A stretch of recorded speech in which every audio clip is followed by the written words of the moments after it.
Amados, Dios les bendiga. Les habla el pastor Roberto Miranda. Continuamos con nuestro estudio del Espíritu Santo en la vida de los creyentes.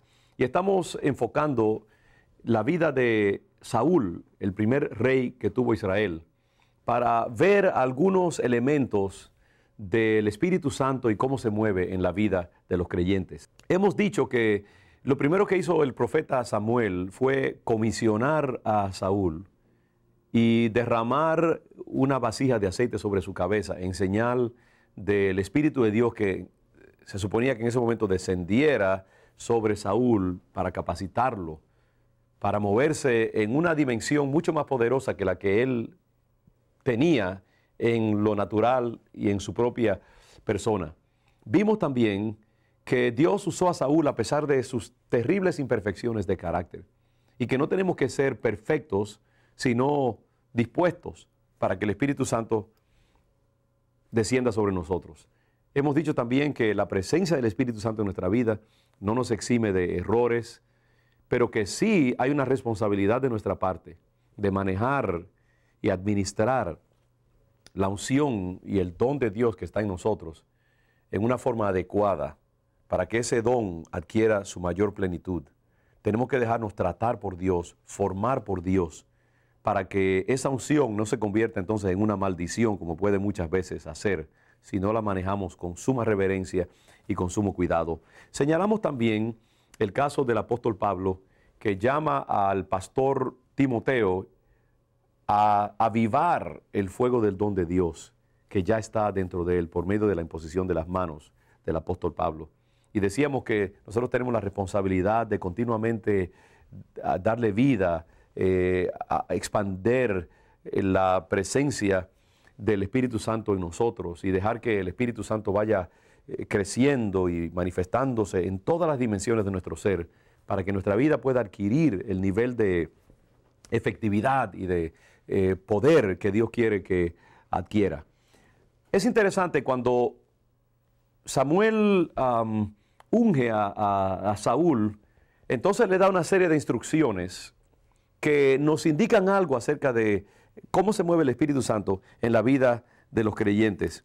Le dice el profeta Samuel que siga, que emprenda su camino y que luego que siga más adelante y llegue a la encina de Tabor, le saldrán al encuentro 3 hombres que suben a Dios, dice, en Betel, llevando unos cabritos, pan y una vasija de vino, los cuales, dice, luego que te hayan saludado, te darán 2 panes, los que tomarás de mano de ellos, y después de esto llegarás al collado de Dios, donde está la guarnición de los filisteos, y cuando entres allá en la ciudad encontrarás una compañía de profetas que descienden del lugar alto, y delante de ellos salterio, pandero, flauta y arpa, y ellos profetizando.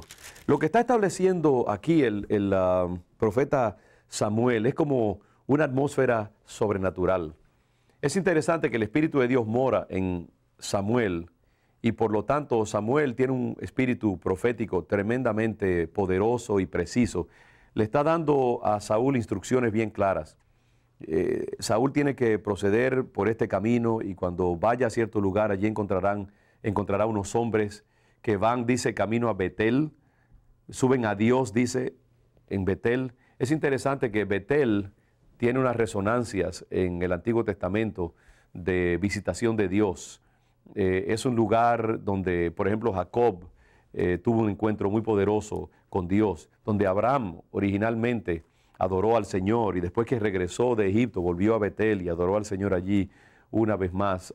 Betel es un lugar sobrenatural, es un lugar donde como que Dios habitaba en una forma muy poderosa. Y estos hombres con los cuales se ha de encontrar Saúl van a ese lugar de Betel, como dice que suben a Dios, es como que van allí a buscar algo de parte del Señor. Quizás van allí a tener una reunión de avivamiento o de oración o de unción, pero van a ese lugar donde mora la presencia de Dios. Evidentemente son hombres que conocen el mover del Espíritu y Dios tenía un propósito misterioso en que Saúl recibiera algo de estos hombres camino a su encuentro personal con el Espíritu Santo. Muchas veces una de las cosas que más necesitaremos es codearnos y relacionarnos con gente que tiene la unción del Espíritu del Señor. Si tú estás buscando que el Espíritu de Dios se mueva en tu vida, será mejor que te asocies con gente que conoce del Espíritu, gente que tiene energía de Dios, gente que ama las cosas del Espíritu, que tiene sabiduría para hablar de cómo se mueve el Espíritu Santo y que ellos mismos tienen la unción del Señor porque habitan en esa dimensión sobrenatural que ejemplifica Betel en este caso. Dicen por allí, y yo creo que es muy cierto, que el Espíritu de Dios se recibe más por impartición y por contagio que por instrucción o enseñanza. Una iglesia puede tener tremenda enseñanza, tremenda instrucción bíblica, buenos mensajes, buenas clases de discipulado. Pero si no también enseña cómo la gente puede entrar en contacto con el Espíritu Santo desnudo de Dios, cómo puede entrar en contacto y manejar la energía desnuda del Espíritu Santo, se queda corta. Los hijos de Dios necesitamos buscar ambientes donde la presencia del Señor se mueve, donde está viva la presencia de Dios por medio de la alabanza, de predicaciones que glorifican el Espíritu Santo, que le enseñan al pueblo de Dios a vivir en la energía del Espíritu Santo, que le proveen al pueblo de Dios oportunidades para gozar de esa energía que los renueva y los aviva y los sana y los lleva hacia adelante. Si tú quieres tener esa llenura del Espíritu Santo, busca una iglesia, búscate gente que ame el Espíritu de Dios y que tenga apetito de las cosas del Espíritu. No es que en otros lugares donde no necesariamente haya ese énfasis pentecostal, no esté la presencia de Dios, o que Dios no ame a esa gente, o que no sean personas verdaderamente que son útiles para el reino de Dios.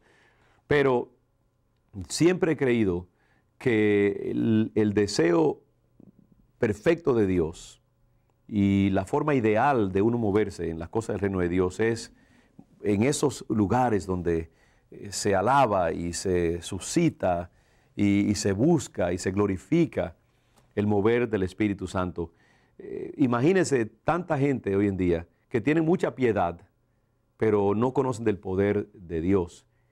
Qué bello sería si estas personas que tienen un corazón a veces muy espiritual y muy deseoso de servir al Señor, fueran también personas llenas del Espíritu Santo, con esa energía agresiva que da el Espíritu Santo.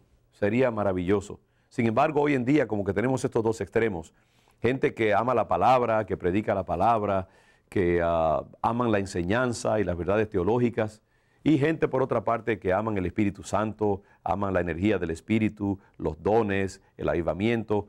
Y como que se han constituido en dos campos en el reino de Dios. Cuando lo que Dios quiere es que estos dos extremos se unan en un solo ser, un solo ambiente, un solo pueblo, que fundamente su vida en la palabra del Señor, en la buena enseñanza, la buena teología, la buena doctrina, pero que sepan que se necesita el fuego de Dios para darle vida y calor a esa masa de enseñanza y de buena instrucción. Se necesitan las dos cosas. Y yo creo que cuando Dios le dice a Saúl, mira, ve al encuentro de estos hombres que van y suben a buscar de Dios en Betel, ese lugar preñado del poder de Dios, le está diciendo, hey, comienza a codearte, comienza a contagiarte con esa energía del Espíritu Santo que tiene la gente que ya está llena del Espíritu Santo y que saben el valor de buscar esa energía.